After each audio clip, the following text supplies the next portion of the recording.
Most of the Greater Toronto Area is still in lockdown. But for essential workers and businesses that supply goods via the GTA to the whole province, they're as busy as ever. And that's while most other businesses are barely hanging on. With us to consider what happens when the city is in such an extended lockdown, from the provincial capital, Jan De Silva, Chief Executive Officer of the Toronto Region Board of Trade, and Joe Cressy, Toronto City Councillor and Chair of the city's Board of Health. Hello to you both. Thank you so much for being with us. So earlier this week, I think a lot of people got the bad news. The city canceled summer events and festivals. And I think a lot of people have been looking forward to the summer as, as the end times of this COVID era. What does this mean for the city's economic outlook? Jan, I'll start with you. Sure. I mean, it's not good news, but it's necessary because at the moment it's all about safety first and getting our arms around this. But to put into context the impact, it's not only our local residents that participate in these summer festivals. We historically had a lot of tourism coming in. In 2019, more than 28 million tourists came through Toronto, many of them in the summertime. So the ramifications of this are severe from an economic perspective. But again, the health imperative is front and center. We've got to get through this and get through this on a sustainable basis. Before we started taping, Councillor Cressy, we were talking about a year ago, we thought this would be maybe a sprint, but it turned out to be a marathon. What does it mean for the city's economic outlook for events in the summer to be canceled? Well, I think it's hard to separate Toronto from the rest of the province and the rest of the country. I mean, we are entering, hopefully, the final days of this pandemic, but one that's been deeply destabilizing and economically brutal. And I think it's often been set out that that somehow this is either a public health response to keep people healthy or an economic response to keep businesses open. But in fact, it's not an either or. What we've in fact seen around the world is that a stronger public health response by driving COVID cases down to near zero actually leads to a faster and stronger economic recovery. So the harder we hit this pandemic to drive cases down, the faster we'll be able to reopen and get the economy going again. And so this isn't about public health or the economy.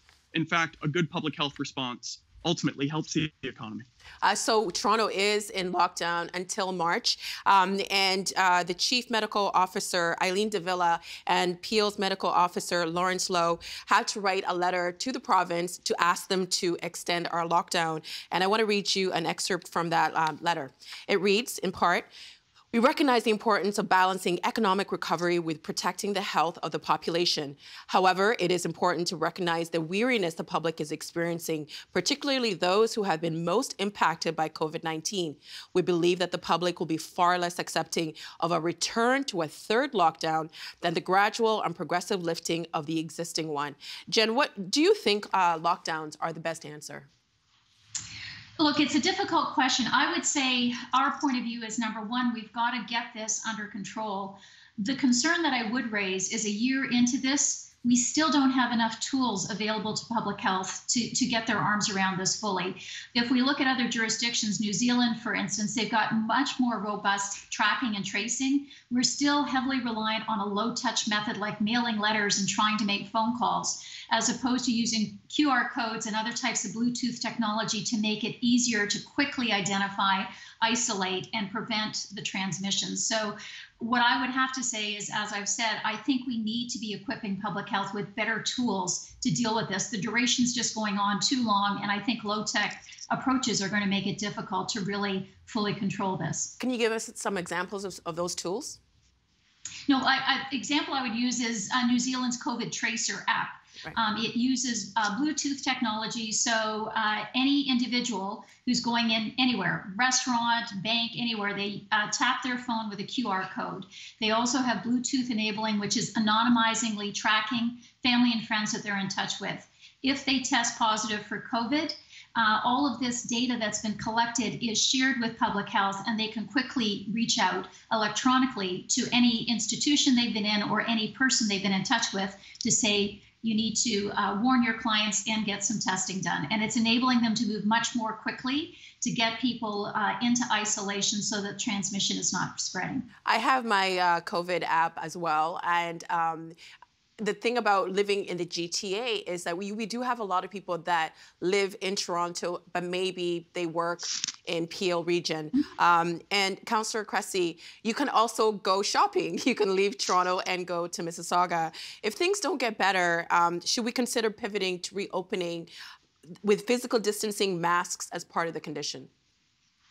So, Nam, let me I would actually take a step back and I think have a really, honest conversation here about Ontario and Canada's approach and contrast that with New Zealand that Jan just mentioned, or even Atlantic Canada. What is the strategy here? Is the strategy to target nearly zero cases so that we can, with test, trace, and isolate systems, keep cases near zero and reopen? That's the New Zealand model, which has allowed New Zealand to have an economic recovery that looks like a V. It dropped down and it's gone right back up because they got cases down near zero. That's the Atlantic Canada model. In fact, the decline in GDP is significantly less in Atlantic Canada versus the rest of the country, precisely because at a strategic level, they targeted zero cases and thus put in place the infrastructure to do that. Travel restrictions, strong lockdowns, and sustained strong lockdowns when necessary. It wasn't that there was you cannot test and trace your way to beat COVID-19 when you're having 300, 400, 500, 600 cases a day. The only way you target zero cases is with a strong coordinated approach. And so to be honest, what we're seeing right now is Toronto and Peel implement stronger measures, but weaker measures throughout the rest of the province. And to your point, well, people live in York and work in Toronto, and people live in Toronto and will be traveling to York to go to restaurants. And so we're actually, the truth of the matter is, we're not going to beat COVID right now. We're on a path towards a third wave, and this is bad for the economy. If you want to help the economy, you drive cases down zero with this clear approach, and then you get the economy open, not this endless series of waves, which is the lack of strategic path we've had for nearly a year now. So if we're having an honest conversation, I'm glad you said that. Since the pandemic started, we've been hearing that there is no wealth without health. But some people could argue that we can't have people with good health without wealth. Don't you agree, Jan? Well, I think you're talking about those that have been badly impacted by the outbreak. I mean, there are a number of people in hospitality and tourism that have basically lost their jobs and are on hold. That's, I think what we need to do is look at the complete picture. It's not about saying we need to reopen simply to create jobs. It's about saying, as the councillor said, how do we get this to a point where we can control it so we can more safely and sustainably reopening things? But without a doubt, that is the crux of things. It's not just the health pandemic. It's very much the impact that this has had to so many jobs that have been lost as a result of the outbreak. Councillor Cressy, I'd like to ask you the same question. Yeah, when we talk about lockdowns, there are real consequences. And so the intended consequences of a lockdown is to reduce contact between people and thus reduce virus spread. The unintended consequence that we have to acknowledge is that when you close businesses, employees and employers suffer deeply. And so a policy response here has to address both. The intended consequences to drive COVID down, but also with financial relief to support those hard hit. And so it's interesting, when we look at the data from the first lockdown in the spring, one of the things we saw is that 30% of racialized Torontonians in Toronto said that they had a significant decrease in household income, whereas only 19% of non-racialized Torontonians reported that. And so I say that because everybody's getting hit. Everybody's being hard hit. But those who are already struggling are being hard hit even worse. And so a true policy response to beat COVID and protect people doesn't involve reopening the minute you think you can so that businesses can get a bit of income in and then having to close again. Rather, it's close business and provide financial relief to allow them to continue living and paying their rent and buying groceries. And we've never quite cracked the code. We've kept trying to reopen, close, when what we need is an actual comprehensive approach to beat the virus and sustain and financially provide support to those employers and employees throughout. We have seen. If I could, yeah, go ahead, Jen. oh, Go ahead. Yeah, if I could just jump in on that, let me just provide some data just to anchor this as well.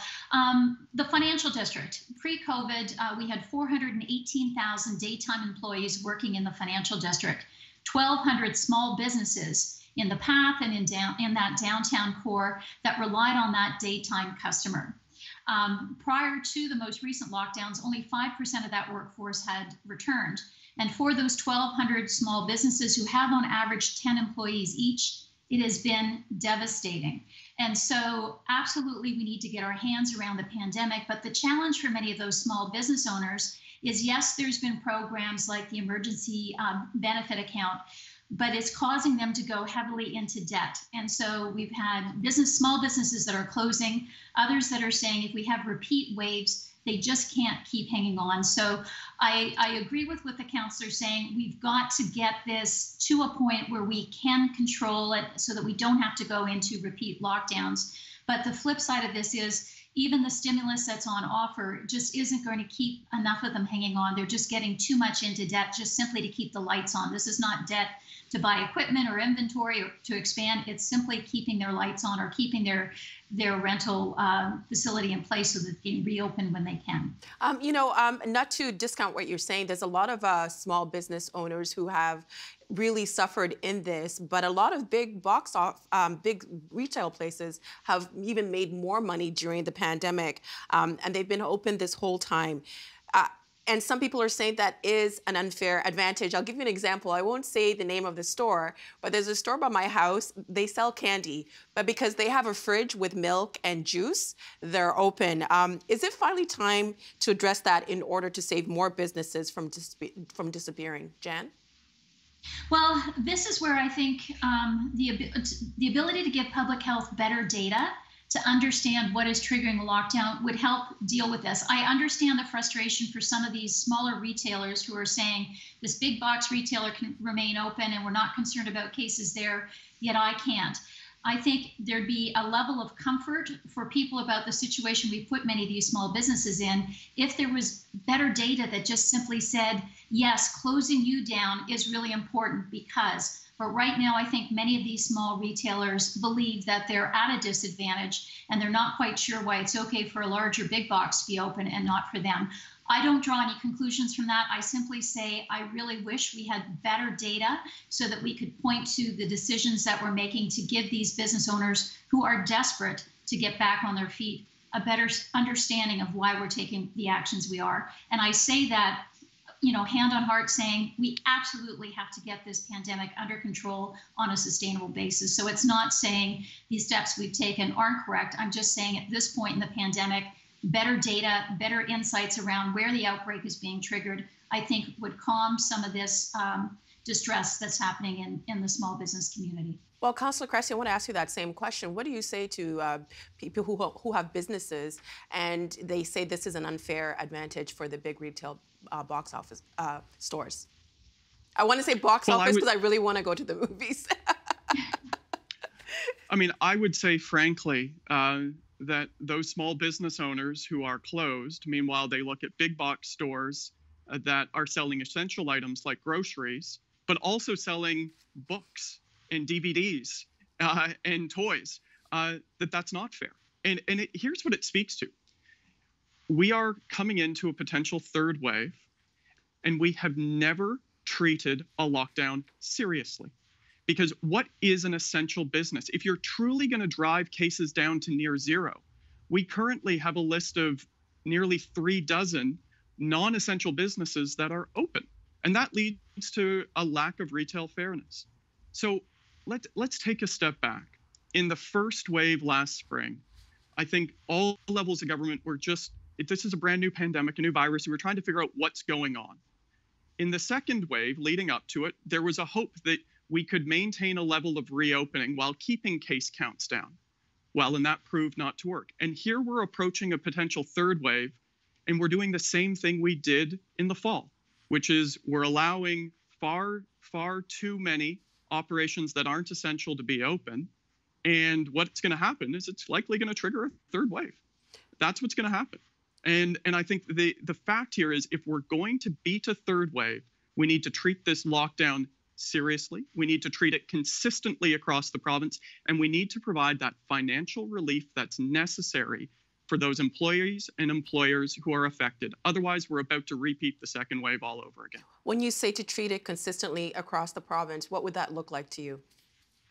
Well, I mean, to put it frankly, I mean, currently you have Peel and Toronto that are locked down, and then you have Durham, Halton, and York that are not. Meanwhile, the case rates are not radically different in those regions. And so that means that cases will go up. If you want to beat COVID, if you want to get it down to near zero levels, you need a clear strategy and a consistent approach. And what we have right now is we have a strategy to see another wave. And that's what's going to happen. And then we're going to have to lock down in other areas all over again, like we're seeing about to happen in Thunder Bay, for example. And this is fundamentally because we keep trying to do the same things over again and expecting a different result. If you want to beat COVID before vaccines are here, you treat it like Atlantic Canada, New Zealand, or Australia did. Instead, in Ontario, we're doing the same thing we did in the fall, which is the same thing we did last spring.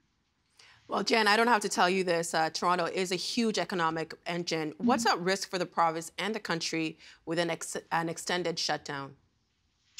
Well, you know, there's so many ways we could answer that, but let me just simply point to the fact that the example I used about the downtown core and the small businesses that aren't able to hang on, all of the supply chain that supplies them from other parts of the province are going to be feeling a reduction in customer activity because those small businesses simply aren't able to continue, aren't ordering, aren't keeping things up and running. The other way of looking at this is we've got to find a way of getting through this to the other side because it's not just getting the return of our regular local customers, it's also getting to a point in the future where we can start to unlock tourism. Many parts of the province rely on summer tourism for big parts of their economy. And so I very much agree with what the councillor is saying. We've got to get this under control because it's not just supply chains, it's the movement of people across the province that also anchors many of our economies. In Toronto, again, 28 million visitors came in 2019, and many of those visitors didn't just stay in Toronto. They were in Niagara, they were in Sudbury, North Bay, other parts of the province. And so our ability to get this under control and make sure that we've got movement of people safely within the province, that's really important for every economy and every city and town that we have across the province. Councillor, Jan mentioned tourism and tourism, culture, and the arts. It attracts people to Toronto, big concerts, events. Will people perceive Toronto as a more unsafe place than other cities out of lockdown? No, I don't think so, Nam. I mean, I think we're in the midst of a global pandemic, and every city, every region, every country around the world is dealing with this. And so I don't think that a big city like Toronto will be stigmatized going forward in the future any more than a city like New Zealand or Melbourne or Sydney, like a city like New York or Melbourne or Sydney will be. Listen, I think fundamentally what's going to happen here is we are going to beat this pandemic. There's no question about that. The vaccines are finally starting to roll out, and by the fall, we will, hopefully, have achieved a level of herd immunity through vaccination. And I think we will come as a city and a region roaring back because our economic foundation is strong. People want to be in Toronto. They wanted to be in Toronto before the pandemic, and they'll want to be in Toronto afterwards. And when Toronto's doing well, the region's doing well, and the province and the country is doing well. And so I believe we will come roaring back. The question is, how do we manage from now until then? And do we have to go through another cycle of lockdowns because of an inadequate approach right now? That's the question. But we will come roaring back. We have about 5 minutes, and I want to get in some more questions. Jan, we saw Belmont Meats close temporarily due to an outbreak, and they're a supplier to province-wide grocery stores. With so much manufacturing and businesses headquartered in Toronto, are there vital supply chains that are being disrupted right now? Look, I'm really happy to tackle this in a couple of ways. Number one, we've been working with a couple of different business districts in Toronto. One is around the airport employment zone, where you've got a lot of logistics and manufacturing happening there. So I'd like to use them as an example. Some of those facilities, they are essential services. They have been having to put protocols and mitigations in place in their facilities to prevent or to deal with outbreaks that have been happening. So we've been looking very carefully and working very closely with them on what are the things that are working and how do we share this information across other business districts in the Toronto region. So with the Belmont Meats example, yes, that's very, very unfortunate, but I think we can take some lessons about what others have done in around the airport manufacturing zone that has helped them keep outbreaks under control or be more proactive. They're doing rapid testing daily for workers coming in. They've got robust contact tracing within their facilities. We're looking at the hygiene mitigations that they're using. So all of those things we're trying to do to say, how do we learn from those that are applying best practices that are working and share it more broadly? The other big group that we've got underway is we're working with the mayor in the financial district downtown. I spoke about those daytime employees that aren't yet back. We've just done some Nanos polling. 64% of those daytime workers want to get back to work, are looking forward to returning to the office. It's the home fatigue, it's the Zoom fatigue. So we're working with business owners, with the large employers, and with public health to say, what are the mitigations we need to put in place once we're through this, as the councillor says, and once we're at a point where we can start to think about return to office, to make sure we've got all the mitigations in place that make it safe for people to return and give us an environment so that we're not triggering another outbreak, that we're able to contain this. Things like staggered work hours and looking at how that we're managing public transit mobility for those workers. Councillor, I think a lot of people are dreading the thought of having a third lockdown. And we would like to leave the conversation with reasons to feel optimistic. After a year of this pandemic, what gives you hope? I mean, I think what gives me hope is that the knowledge that we're going to beat this pandemic, but more than that, the opportunity to actually build a better city afterwards. I mean, in so many ways, this pandemic has exposed issues that existed long before. The housing crisis in our city, the fact that this COVID is disproportionately affecting low-income frontline workers who don't have access to decent wages and decent benefits. And so to me, what gives me hope is not that we're going to beat a pandemic. That's, returning to normal doesn't give me hope. Building a new and better normal and the opportunity to do that, to learn from COVID, to address the cracks that existed before, and to finally build a level of health equity in this city that we can be really proud of. That's what gives me hope. And frankly, that's what I think all levels of government should be striving to achieve. And Jan, you've got 30 seconds. The same question, please. Yes, same thing. It's that we've got all hands on deck. It's the groups that are working together now to say, how do we work with public health to support safe reopening? We are getting ready to reopen at some point in the future. And I think with the building owners, with employers all working together to harmonize the right solutions, look at international best practices, when it's okay for us to do so, we're going to be ready. And that's something to give us all hope.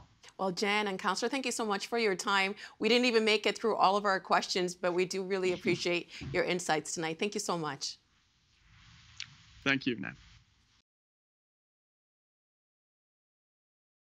The Agenda with Steve Paikin is brought to you by the Chartered Professional Accountants of Ontario. CPA Ontario is a regulator, an educator, a thought leader, and an advocate. We protect the public. We advance our profession. We guide our CPAs.